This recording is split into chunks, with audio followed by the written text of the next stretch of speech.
잠언 2장 1절부터 22절 이 말씀 가지고 함께 은혜 나누도록 하겠습니다. 2장은 내 아들아라는 말로 시작합니다. 역시 앞부분에서 악한 자들의 속임수에 넘어가 멸망하는 미련한 청년의 모습으로 경고한 것과 연결해서 읽어야 합니다. 1절에 받아들인다는 말은 1절, 4절에 조건이 나오고 5절부터 20절에 약속들이 나오고 21, 22절에는 결론 부분이 나오는데 받아들인다는 말이 이 모든 말씀의 기초를 이루고 있습니다. 건물로 말하면은 받아들인다라는 말이 맨 밑에 깔려있는 기초석이란 뜻입니다. 그런데 이 받아들인다는 말은 무슨 뜻이냐면요, 받아서 항상 지니고 다닌다는 뜻입니다. 뭐 같은 겁니까? 받아서 우리 몸에 항상 지니고 다니는 물건입니다. 물건 같은 것입니다. 예를 들면 반지라든가 결혼 반지라든가 목걸이 같은 거 이런 것처럼 항상 우리가 받아서 가지고 다니는 것입니다. 1장 8절에서는 부모로부터 듣고 훈련받은 말씀들을 이제는 받아서 마음 안에 계속 지니고 다녀야 된다는 뜻입니다. 들어서 배운 말씀, 훈련받은 말씀을 항상 이제 가지고 다니라는 겁니다. 왜냐하면 부모가 계속 가르쳐 주는 게 아니죠. 그러면 부모의 손을 떠나죠. 이제 티네이저가 지나면은, 그러면 그 다음엔 어떻게 합니까? 부모에게 받은 그 말씀을 항상 평생 주님 앞에 갈 때까지 간직하고 있어야 되는 것입니다. 그래서 부모로부터 듣고 훈련받은 말씀을 이제는 항상 혼자 지니고 다녀야 된다, 이런 뜻입니다. 첫 번째 1절부터 4절에는 가르침을 항상 간직하고 다니라는 조건이 나옵니다. 받아서 가지고 다녀야 하는 것이 무엇인가 하면 말입니다. 여기서 보면 말을 받아 갖고 다니라는 겁니다. 원어에서는 직접 두 사람이 대화할 때 하는 말을 가리킵니다. 하지만 이 말은 부모님의 말이 아니라 하나님의 말입니다. 부모님이 하나님의 말을 전해주었을 뿐입니다. 그래서 부모가 전해준 하나님의 말씀이라는 뜻입니다. 그런데 특별히 약속이 담긴 말씀입니다. 어떤 것입니까? 예를 들자면 이제 머지않아 대학생이 되는 딸에게 네가 어느 대학에 합격하면 내가 너에게 자동차를 사줄게 라고 하면 뭐예요? 약속이 담긴 말입니다. 근데 땡땡이 치고 놀다가 대학 떨어지면 국물도 없어. 그럴 수 있죠? 그러면 뭐예요? 약속이 담긴 말이에요. 바로 그런 말씀입니다. 하나님의 말씀 중에서 약속이 담겨 있는 그런 말씀을 잘 간직하라는 것입니다. 그래서 하나님의 약속을 지키면 복을 주겠다는 것이고, 지키지 않으면 저주를 내리고 멸망하게 하겠다, 이런 경고가 담긴 이런 말씀이 바로 여기서 아버지가 아들에게 내 말을 잘 들으라는 것은 아버지의 말이 아니라 하나님 말씀을 전달하는 것입니다. 계속 부모가, 아버지는 말씀을 훈련시키고 엄마는 가르친다라고 1장에서 말했죠. 그것이 계속되는 것입니다. 그래서 아버지가 이렇게 말을 하고 있는 것입니다. 하지만 또 바로 이어나오는 명령이라는 말은 직접적인 명령입니다. 앞에서 약속이 담긴 말은 사실 명령은 아닙니다. 그러나 사실은 명령인 거죠. 그죠? 네가 선택할 수 있어. 하지만 했으면 좋겠어, 이런 말이죠. 안 하면 너 죽어, 이런 말이죠. 그렇지만 여기서 두 번째 것은 명령이라는 말은 직접 명령하는 것입니다. 하라, 하지 마라. 이것도 역시 하나님의 명령입니다. 하나님께서 하신 명령을 아들에게 전해주는 것입니다. 그런데 이것을 마음속에 깊이 간직하라고 했습니다. 그러면 앞에서 항상 갖고 다니라는 것보다 더 강력한 말이 뭐냐면요, 마음속 깊이 갖고 다니라, 이 말입니다. 약속의 말씀은 항상 몸에 지니고 다니면 됩니다. 하지만 하나님의 명령은 깊은 마음속에 감추어두라는 뜻입니다. 더 깊이 넣어두라고요. 뭘 깊이 넣어둡니까? 제가 어릴 때요, 어머니 심부름으로 큰 돈을 지고 혼자서 부여에서 장안까지 간 적이 있습니다. 큰 돈입니다. 꽤 큰 돈. 그럼 어떻게 합니까? 묶어가지고서 허리다가 옷 속에다가 맨몸에다 둘러주고 그 위에 옷을 입고 두꺼운 옷을 입히고 갔다 오라고 합니다.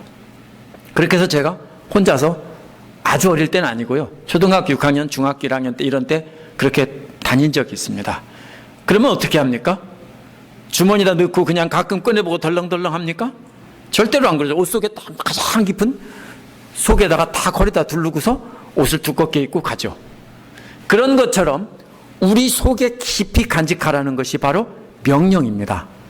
아버지가 전해준 하나님의 명령은 마음속 깊이 집어넣고 간직하고 언제든지 꺼내서 생각하라는 뜻입니다.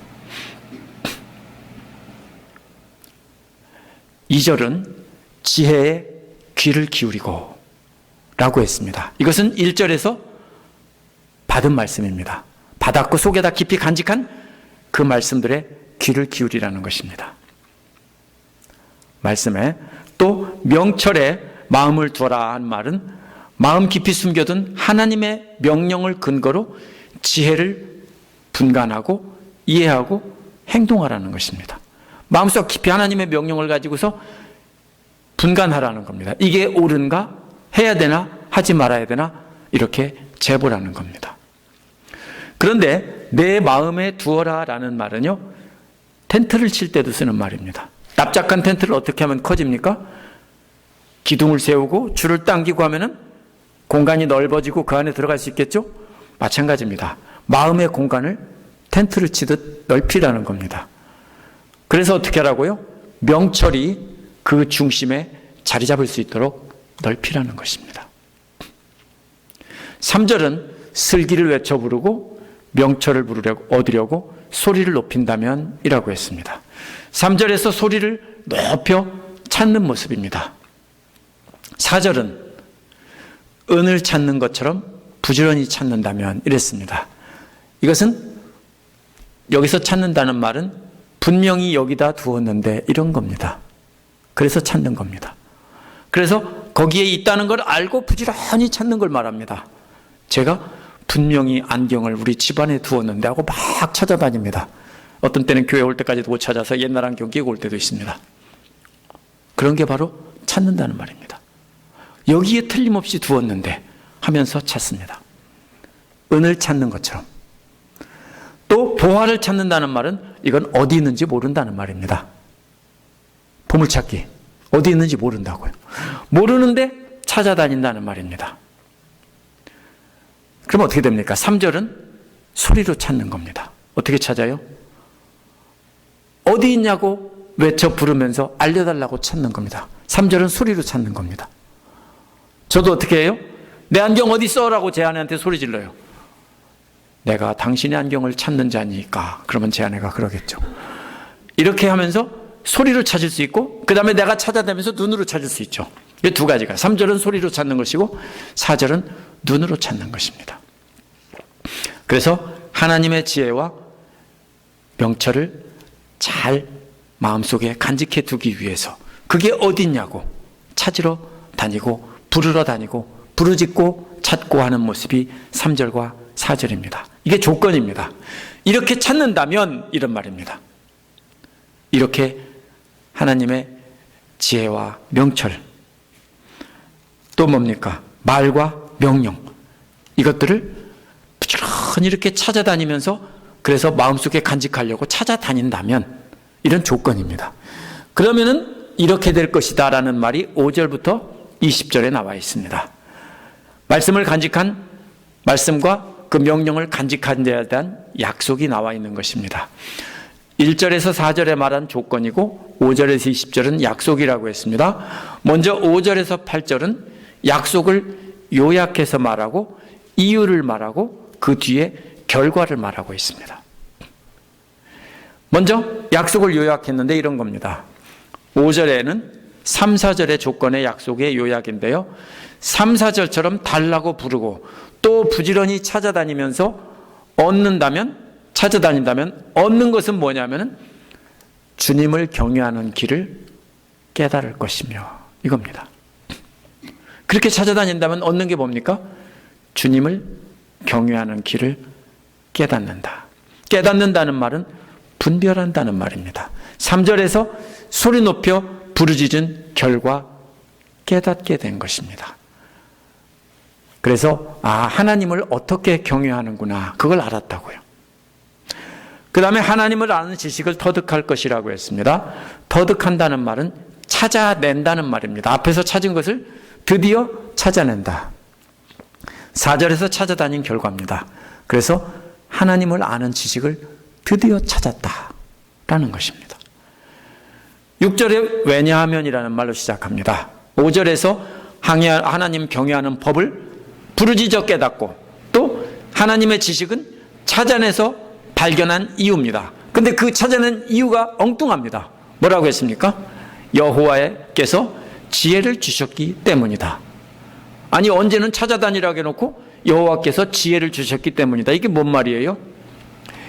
근데 그 지혜와 그 지혜를 분간하는 명철은 하나님의 입에서 나왔습니다. 그렇다면 아무리 열심히 부르짖고 찾아다녀도 하나님께서 주시지 않으면 찾을 수 없다는 뜻입니다. 우리가 찾아다녀서 찾는 것이 아니라 우리가 간절히 사모하고 찾을 때 하나님께서 여기 있다라고 주셔야 우리가 찾는다는 것입니다. 그것이 바로 지혜와 명철인데 하나님께서 주시는 것이기 때문입니다. 우리가 찾아가는 게 아닙니다. 7절은 그리고라는 말로 6절과 연결되기 때문에 계속 6절처럼 이유입니다. 하나님께서는 정직한 사람에게는 분별하는 지혜를 주시고 라고 했습니다. 정직한 사람이란 하나님 앞에 똑바로 서 있는 사람입니다. 누가 똑바로 서 있을까요? 죄를 지으면 아드님이나 따님이 우리 성도님들께 죄를 지으면 똑바로 눈 뜨고 쳐다보고 서 있을까요? 슬슬 피하죠. 엄마 돈을 털어갔다든지 지갑에서 신용카드를 꺼내갔다든지 그러면은 슬슬 피하겠죠. 똑바로 서지 않습니다. 정직한 자는 하나님 앞에 똑바로 서 있는 자입니다. 이런 사람에게는 성공의 그 분별하는 지혜라는 말은 무슨 뜻이냐면 성공으로 이끄는 실제적인 지혜라는 뜻입니다. 그렇게 정직하게 서 있는 사람은 성공으로 이끄는 지혜를 보물처럼 저장해 주신다, 이런 말입니다. 성공의 길을 알려주신다고요. 절대로 혼자 찾아낸 것이 아닙니다. 또 흠없이 사는 자에게는 방패가 되어주시기 때문이다라고 했습니다. 흠없이 사는 자란 하나님께 자신을 흠없는 제물로 전체를 드리는 사람입니다. 이런 사람들은 흠없이 따로 구별해 놨으면 어떻게 합니까? 그 다음에 더럽히겠습니까? 예를 들면 흠없이, 예를 들면 하나님께 아니고 제게 선물을 한다고 해도, 예를 들면 책 한 권을 사서 흠없이 선물한다고 했는데 가만히 있어봐, 다 읽어보고 줄도 그서보고 그러고서 선물하겠습니까? 제가 실수로 그런 적이 있어요. 똑같은 책을 2권 사서요, 놓고서 보다가 한 권은 따로 놔뒀는데 뒤죽박죽 바꿔서 줄친 거예요. 선물을 하고 보니까 2개 다 줄쳐져 있어요. 내가 잘못 깎았다고 바꿔서 갖다 줄게 해놓고서 보니까 그것도 줄쳐져 있어요. 그러면 안 돼요. 그러면 뭐예요? 흠이 있는 거예요. 흠 없는 건 뭐예요? 그대로 보존해 놓는 거예요. 그대로 깨끗한 채로. 근데 누가 보호해 주신다고요? 하나님께 흠 없는 제물로 드리기로 이렇게 되어 있는 사람들은 하나님께서 보호해 주신다고요. 그래서 하나님이 흠집이 안 생기도록 지켜주신다는 거예요. 이런 자들은 하나님께서 보호해 주시기 때문에 흠집이 안 생기는 겁니다. 결국 지혜와 명철은 정직한 자와 흠없는 자에게 하나님께서 주시는 것입니다. 이제 8절은 결과입니다. 뭐라 하겠습니까? 처음에 요약해서 조건에 대한 답을 줬고, 두 번째는 이유를 2가지를 말한 다음에 세 번째는 이제 그 결과입니다. 공평하게 사는 사람의 길은 보살펴 주신다고 했습니다. 보살펴 주신다는 말은 놀이터에서 어린아이가 놀고 있고 우리 성도님들이 가까운 곳에 벤치에 앉아서 지켜보고 있는 모습입니다. 그게 보살핀다는 말의 뜻입니다. 직접 가서 바짝 서서 지키고 있지는 않지만 계속 주시하고 있습니다. 그게 보살피는 겁니다. 또 주님께 충성하는 사람의 길은 지켜주신다고 했습니다. 주님께 충성하는 사람이라는 말은 주님의 한결같은 사랑에 보답하여 한결같은 사랑으로 주님을 섬기는 사람입니다. 그런 사람은 보호해 주신다고 했는데, 보호해 주신다는 말은 엄마가 멀리서 지켜보는 게 아니라 무장한 군인이 총을 차고 칼을 들고 뭐 이런 식으로 방패를 들고, 옛날 군인이라면 방패 들고 창 들고 지켜주는 거고요, 오늘날이라면 총 차고 이렇게 하고 지켜주는 거겠죠. 그런 상태입니다. 무장한 사람이 경호해 주는 것입니다. 9절은 그때야 라는 말로 시작합니다. 보살펴 주시고 지켜주시는 것이, 지켜주시는 하나님의 은혜를 경험할 때에야 라는 말입니다. 그런 거 경험하셨어요? 하나님께서 나를 이렇게 내가 열심히 하나님을 섬기고 말씀에 따라 지키고 살려고 하고 하나님 말씀을 간직하려고 하고 이렇게 하니까 그때에야, 그것을 경험할 때에야 라는 뜻입니다. 그때 어떻게 한다고요? 정의란 재판정에서 죄 없는 자에게 너는 무죄야 라고 선고하는 겁니다. 공평이란 그렇게 쉽게 판단할 수 없는 일이 있을 때, 누가 잘했나 잘못했나 이렇게 어려울 때, 그때 뭐를 보고 따지냐면요, 한국에서나 미국에서나 판례라는 게 있어요. 판례가 뭐냐면 옛날에 이런 사건을 재판했던 현명한 기록이 딱 남아있는 게 판례가 있는데, 법에 정해지지 않은 것은 판례를 보고 어떻게 합니까? 판단을 하는 겁니다. 그것처럼 바로 뭐냐면은 이 공평이라는 말은 법에 나와 있지 않을 때 어떻게 합니까? 판례. 성경에서 뭐예요? 이런 사람에게는 이렇게 하나님이 벌 주셨고 이런 사람에게 이렇게 상 주셨다. 그런 게 구약 성경에 쭉 나와 있죠? 그러면 그게 이제 판례인 거예요. 그런 것을 따라 판단을 한다는 것입니다. 정직이란 평평하고 아무런 장애물이 없는 것 같은 그런 길을 말하는 겁니다. 그런 다스림입니다. 그래서 연결된 말입니다. 정의와 공평으로 재판을 하면 걸림돌이 하나도 없는 깨끗한 길이 됩니다. 그래서 그것이 바로 하나님이 통치하시는 길입니다. 계속 길의 이미지로 지금 말하고 있습니다. 길의 그림 언어로. 모든 복된 길이라는 말은 이 세 가지로 만들어진 길입니다. 잘 보셔야 됩니다. 이 길이라는 말은 보통 길하고 달리 수레가 지나가는 길입니다. 오늘날은 수레가 지나가는 길 포장하고, 로마 시대에도 수레가 지나가는 길은 뭡니까? 돌로 포장하고 했지만은 보통 팔레스타인 시골에서는 포장하지 못한 길도 많이 있었습니다. 그럼 어떻게 됩니까? 수레가 지나가면 무거운 짐 때문에 길이 눌려서 부드러운 땅이 딱딱해지고 자국이 답니다. 그렇죠? 특히 지를 때 지나가면 더 그렇죠. 또 지나갑니다. 또 지나갑니다. 계속 지나가면 수레가 지나간 자국 때문에 그 길은 어떻게 됩니까? 딱딱하게 눌려져서 풀이 자라지 못하는 길이 됩니다. 그래서 계속 수레가 지나가면 마르고 수레가 지나가고 마르면 땅이 단단해지고 평평해집니다. 그래서 그렇게 평평한 수레길 같은 하나님의 통치의 길을 발견한다는 겁니다. 원래는 그게 길인지 아닌지 알 수가 없습니다. 그렇죠? 근데 풀밭에 거기만 풀이 안 나고 거기만 수레가 계속 지나가서 풀은 죽고 땅은 딱딱해져 있다면, 예를 들면 한국의 등산로를 가면 그렇게 돼 있어요. 보호존이 돼 있는 데는 나무로 다리를 만들어 놓지만 안 그래 놓은 곳 사람들이 많이 다니면 그 숲에 길이 나 있어요. 여기는 다니지 마시오 했는데도 사람들이 숏컷을 만들어서 길이 나 있는 경우가 있어요. 그럼 거기는 풀도 안 나고 흙만 반질반질하게 딱딱하게 눌려져 있죠. 그런 게 바로 길이에요. 그러면 사람들이 어떻게 할 수 있어요? 아, 이게 길이구나라고 발견하는 겁니다. 그게 바로 뭐예요? 하나님의 통치의 길을 발견한다는 것입니다. 뭘로 이루어져요? 정의와 공평과 또 뭡니까? 정직이라는 이 세 가지를 반복해서 행하고 따라가면서 그 길이 나면 사람들이 그걸 보고 아, 이게 하나님께 나아가는 통치의 길이구나라는 것을 발견하게 된다는 겁니다. 누가 발견합니까? 자기도 발견해요. 자기가 지나가 놓고 계속 지나다니고 날마다 지나다니는데 나중에는 뭐예요? 처음에는 몰랐는데 나중에 보니까 아, 여기가 바로 이게 전에 내가 하나님께 나가던 그 길이구나. 이렇게 발견하게 된다는 겁니다.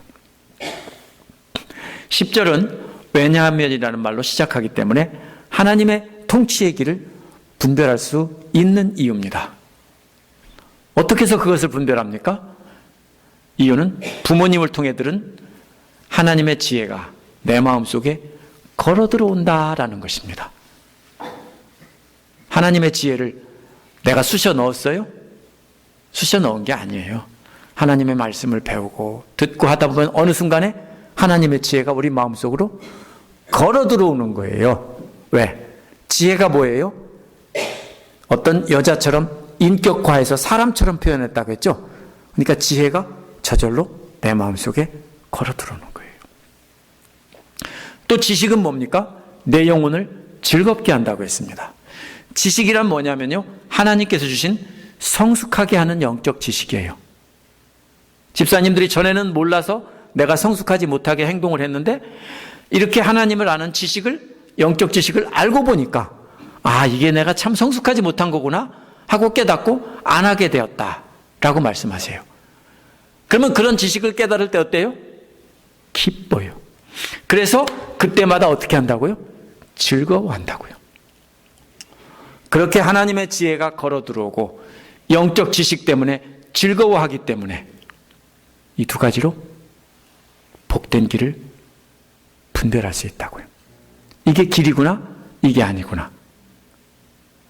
한국의 큰 산에서 만약에 혼자 등산을 가다가 이거를 구별 못하면 겨울에 죽습니다. 별로 크지도 않고 히말라야도 아닌데 얼어 죽어요. 왜냐하면 길을 못 찾아서요. 헤매다가 얼어 죽어요. 마찬가지입니다. 사슴이 다닌 길도 멧돼지가 다닌 길도 꼭 뭐 같아요? 길 같아요. 그렇죠? 근데 이거 분별할 줄 알아야 됩니다. 어떻게 분별합니까? 산 전체를 보고 산 능선을 보고 표지를 보고 또 사람들이 거기다가 표지를 달아놨어요. 빨간 리본 같은 걸 달아놨으면 그런 걸 보고 잘 보고 찾아가야 되고 길이 맞는지 확인을 해야 됩니다. 희미한 곳은 잘 분별을 못해요. 마찬가지로 하나님의 이 길도요, 잘 분별이 안 돼요. 영적인 눈이 뜨지 않고 하나님을 아는 지식이 없으면은 분별할 수 없어요. 지혜와 지식, 걸어 들어온 지혜와 또 배운 지식이 아니면은 우리는 분별할 수 없어요. 11절은 그 결과 분별력을 갖게 됐는데 그 분별력이 너를 지켜준다는 것입니다. 이 말은 8절 뒷부분에 있는 무장한 군인이 경호해 주는 것과 똑같은 말입니다. 또 명철이 보살펴 준다고 했는데 이는 부모가 아이를 지켜보듯이 명철이 지켜보고 위험할 때는 막아준다는 겁니다. 제가 지금 참 불편합니다. 우리 그 딸의 시아버지 이름이 명철인데 오늘 계속 부르고 있습니다. 제가. 예? 예. 어쨌든 그렇습니다.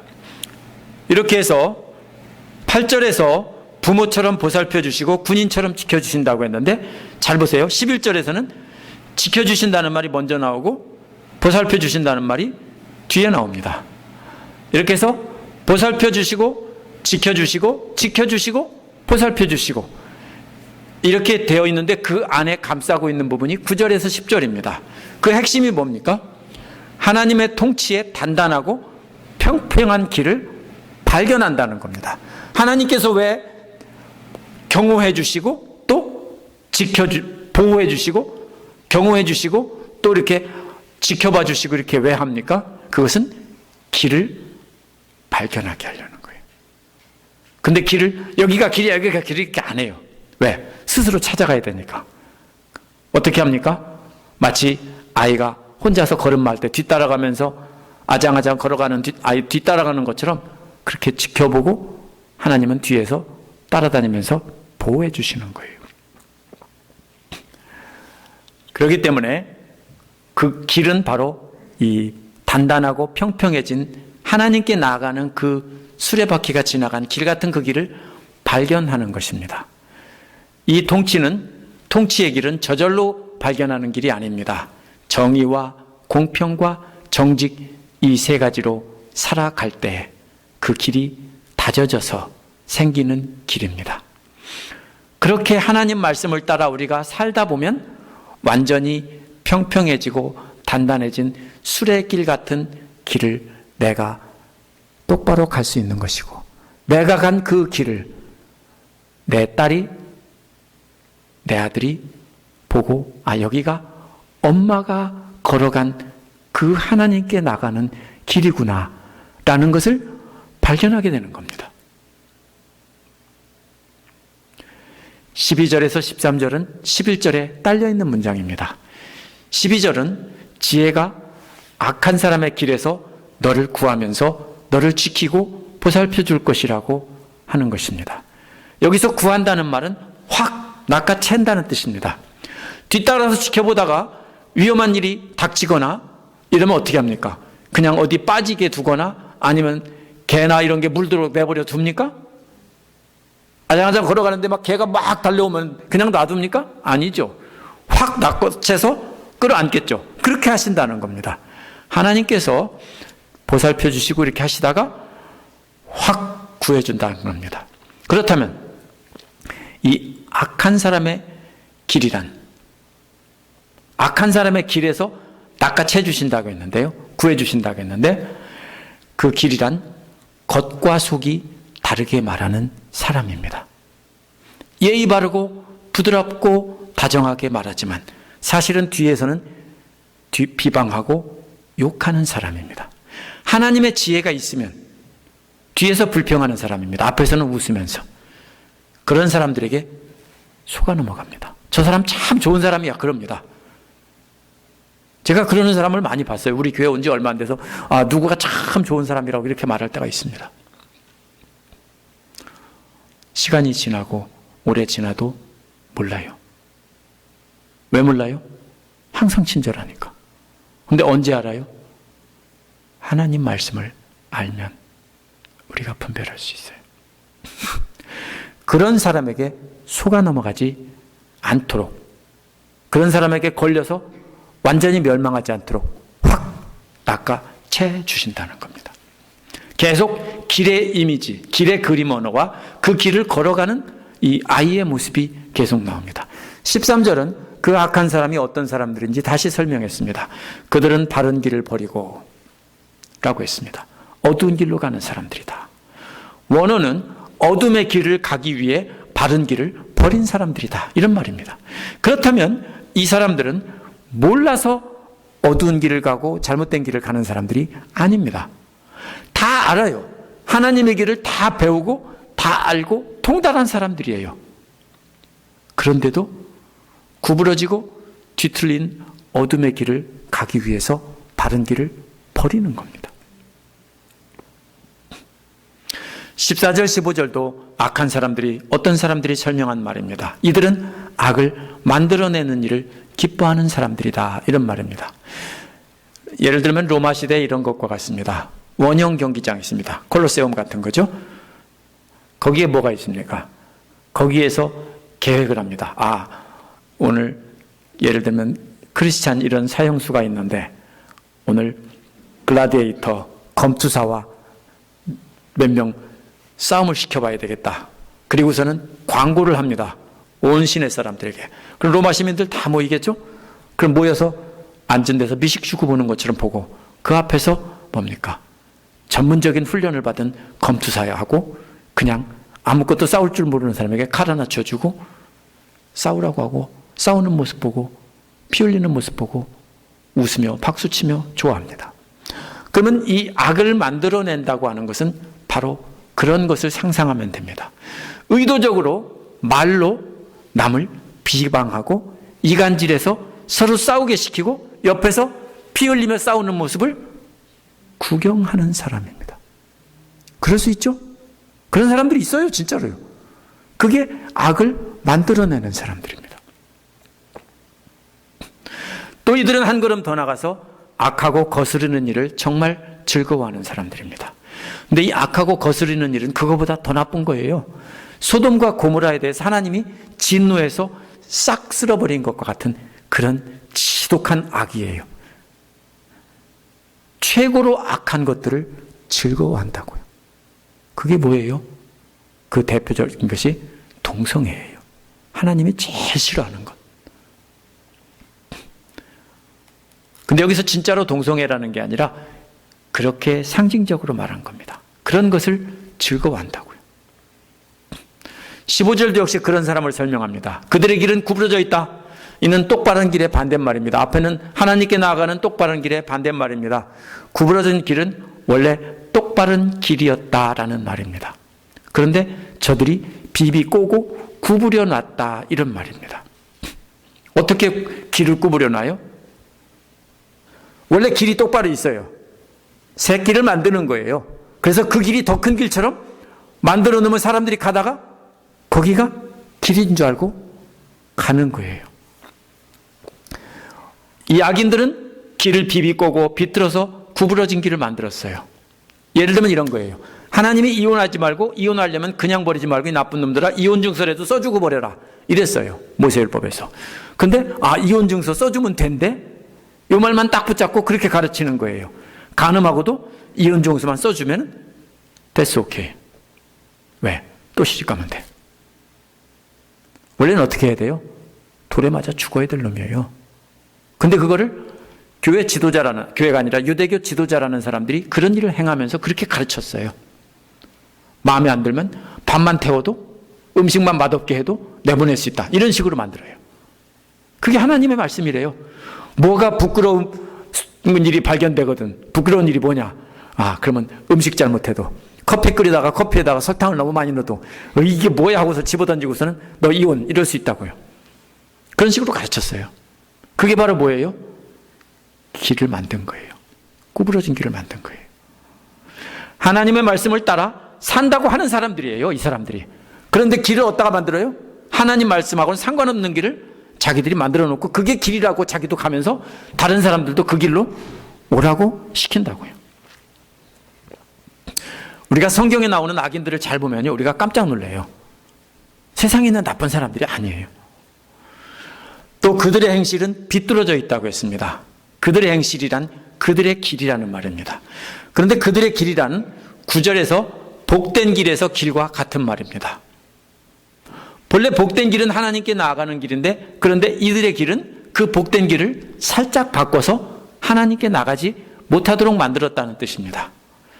하나님의 지혜는 바로 그런 사람들로부터 지켜주고 보살펴줘서 그런 길로 빠지지 못하도록 막아주시고, 빠지게 생겼으면 어떻게 합니까? 얼른 낚아채서 그리 못 가게 해주신다고요. 16절은 이러한 악한 자들에 대해를 뭘로 비유하고 있냐면 음란한 여자에 비유하고 있습니다. 이건 진짜 여자가 아니에요.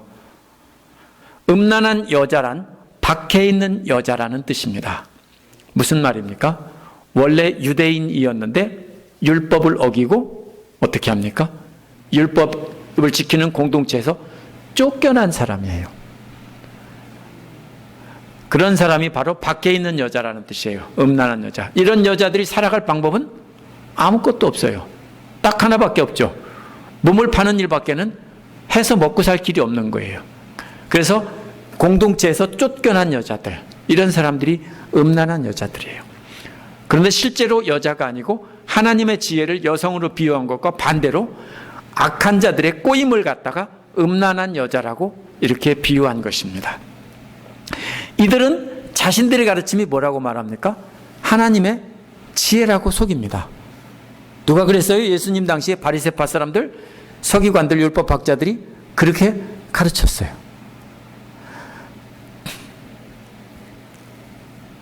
그래서 하나님의 지혜라는 이 하나님의 지혜라는 이 여인은 이 청년을 확 낚아채서 구해준다는 것입니다. 또 너를 꿰는 부정한 여자라는 말은 매끄러운 말을 하는 이방 여인입니다. 매끄러운 말이 뭡니까? 아주 듣기 좋은 말로 한 번 봤는데 첫눈에 살살 녹이는 사람들이 있죠. 그렇게 녹이는 사람인데 이것은 실제 이방 여인이 아닙니다. 왜 그러냐면은 본래 하나님과 언약을 맺은 여인이지만 이제는 완전히 하나님과 분리돼서 이방인처럼 사는 여자를 말합니다. 그래서 앞에서보다 공동체에서 쫓겨난 사람보다 더 악한 여인입니다. 실제로 여인이 아니라 거짓 하나님의 지혜를 의인화했습니다. 이 사람들은 내놓고 뭐하는 사람들이에요? 우상 숭배를 하며 몸을 파는 여인처럼 그렇게 하는 사람들이라는 뜻입니다. 하나님을 섬긴다고 하는데 뭐를 팔아요? 실제로는 우상을 섬기며 몸 파는 여자와 같다는 거예요. 비유한 거예요. 17절은 그 여자가 누구인지 소개하고 있습니다. 이 여자는 젊은 시절 짝을 버리고 하나님과 맺은 언약을 잊은 여자였다라고 했습니다. 젊은 시절의 짝이 뭐예요? 옛날 사람들은요, 여자들은 13살만 넘으면 보통 결혼했고 남자들도 한 15살 먹으면 다 결혼했어요. 그렇게 해서 평생 살았어요. 자식을 낳을 만한 생식 기능만 생기면 다 티네이저 때 결혼을 했어요. 그래서 그 젊은 시절의 짝은 바로 그런 뜻이에요. 그때 어떻게 해요? 혼인 서약을 하겠죠. 언약을 맺겠죠. 그런데 그 짝을 버리고 갔다고요. 실제 사람 얘기가 아니에요. 하나님과 언약을 맺은 것을 말하는 거, 비유적으로 말하는 거예요. 그래서 하나님과 맺은 언약의 말씀을 따라 살지 않고, 왜 그랬어요? 음욕 때문에. 남편이 시원찮으니까 더 능력 좋은 남편을 찾아가서 그 음란한 욕심 때문에 거기를 따라갔다, 이런 얘기예요. 무슨 비유예요? 하나님과 언약을 맺은 하나님의 백성 중에서 하나님 말씀대로 잘 사는 척하지만 실제로는 못 따라 살고 있다고요? 자기 육신의 욕심을 따라 제멋대로 살고 있는데 하나님 보는 편에서는 언약을 어긴 사람이라고요. 그래서 세상 쾌락을 짝하여 집을 나간 여인 같다, 이렇게 비유한 겁니다. 처음에는 신실한 하나님의 사람이었는데 세월이 흐르자 물질과 명예와 권력을 한 손에 쥐게 됩니다. 그러다 보니까 처음 사랑을 버리고 세상 탐욕과 몸을 합하는 것과 같은 그러한 종교 지도자들을 가리키는 말입니다. 그들은 하나님과 맺은 언약을 잊은 자들이다라는 것입니다. 잊었다는 말은 늘 간직하고 마음에 숨겨두라는 말과 반대되는 말입니다. 처음에 했던. 잊어버렸어요. 이런 사람들이 어떻게 한다고요? 하나님 말씀을 가르치는데 속인다고요. 걸리면 어떻게 돼요? 큰일 나요. 18절은요, 16절 17절의 이유입니다. 왜 그렇게 그런 여자들의 손에서 건져주시는가 하면 이런 뜻입니다. 왜냐하면 그녀의 집은 죽음에 이르는 길목이다, 이렇게 되어 있습니다. 무슨 말입니까? 죽음으로 미끄러져 가는 뭡니까? 길이라는 거예요. 빠져나올 수 없어요. 한번 딱 들어가면 으악 하고 막 미끄러져서 한없이 떨어져서 결국 죽는 그러한 길이라는 거예요. 근데도 모르고 거기에 빠지는 거죠. 이와 짝을 이루는 말이 또 뭐냐면 그런 여자에게 가는 자는 아무도 돌아오지 못하고 라고 했습니다. 원어에서는요, 그런 여자의 길은 죽음의 신인 그늘이다, 이렇게 되어 있습니다. 직역하면 죽음의 신인 그늘이라고 하는, 어둠이라고 하는 그늘의 신에게 내려간 자는 아무도 돌아올 수 없다, 이런 말입니다. 그들에게 속아 따라간 자들은 다시는 생명의 길로 돌아올 수 없다, 이런 말입니다. 20절에서 22절은 이제 요약을 하고 있습니다. 이제 지금까지 말한 목적을 밝히는 부분입니다. 그러므로 너는 선한 사람, 즉 하나님의 성품인 한결같은 사랑을 품은 사람의 길을 계속 걸어가라는 것입니다. 그리고 의로운 사람의 길은 하나님의 공의의 길을 계속 지키며 따라가는 길인데 그런 길을 따라가라는 겁니다. 그래서 두 가지입니다. 사랑과 공의. 이 두 가지는 함께 가야 되는 겁니다. 한결같은 사랑으로 무조건 참는 것이 아니라 때로는 올바르지 않은 길은 걷지 않아야 되는 것입니다. 사랑도 같이 죄 지으면서 사랑은 아닌 것입니다. 그래서 한결같은 사랑으로 죄 지은 사람을 한없이 참아주지만 또 우리는 공의로운 올바른 길을 가야 하는 것입니다. 이 두 가지를 함께 걸어가야 하는 것이 생명의 길입니다.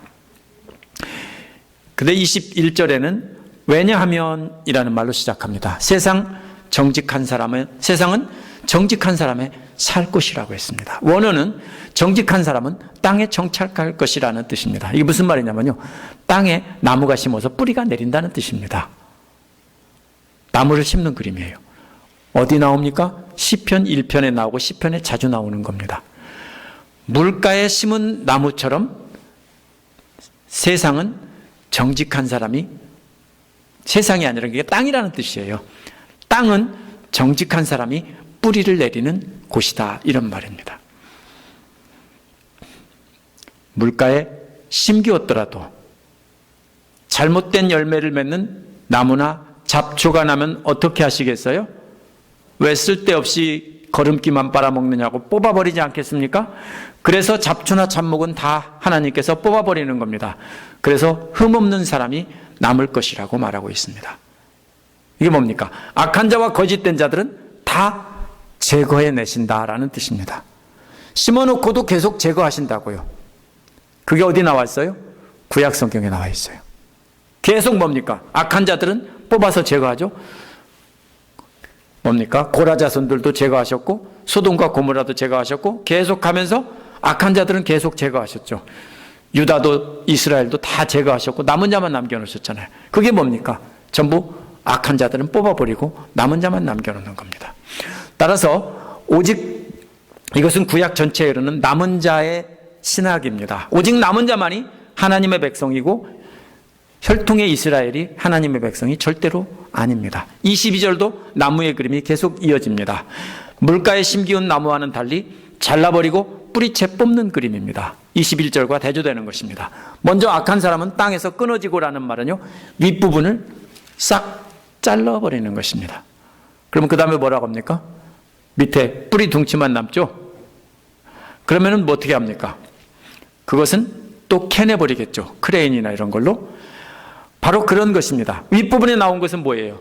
눈에 보이는 악입니다. 악한 자들의 눈에 보이는 악을 드러내놓고 악을 행하는 사람들이 있죠. 내놓고 악을 잘라버린다고요. 그럼 또 누가 남아요? 땅속에 뿌리처럼 숨어져 있는 악들이 있습니다. 이것은 어떻게 한다고요? 뿌리채 뽑아버린다고요.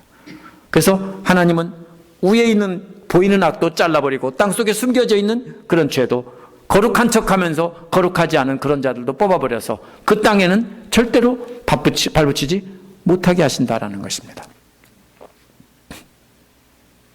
이제 끝났습니다.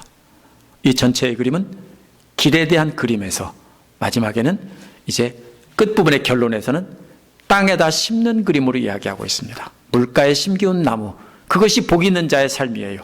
시편 1편에서도 복 있는 자는 뭡니까? 물가에 심은 나무처럼 여호와 율법을 즐거워하고 묵상하는 자예요. 여기서도 마찬가지예요. 똑같은 얘기를 하고 있는데 그렇게 해서 분별해서 거짓된 길에 따라가지 말고 속지 말고 잘못된 길에 들어가지 않으려면 우리가 하나님의 지혜와 지식, 가르쳐 주신 말씀을 우리 마음 깊이 넣고 다니고 항상 목걸이나 반지처럼 항상 차고 다니고 이렇게 하면서 우리가 알라는 겁니다. 그렇게 하면 속아 넘어가지 않고 하나님의 길을 따라갈 수 있다는 겁니다. 그렇게 하면 우리가 간 길을 보고 다른 성도들이 우리를 보고 따라오는 것이고 내 사랑하는 아들, 딸들도 나를 보고 따라오는 것입니다. 우리 성도님들이 죽은 뒤에도 세상을 떠난 뒤에도 우리 자녀들이 엄마가 가신 길, 우리 아빠가 걸으신 그 길, 나도 그 길을 가야지 하고 보고 따라가는 것입니다. 기도하겠습니다.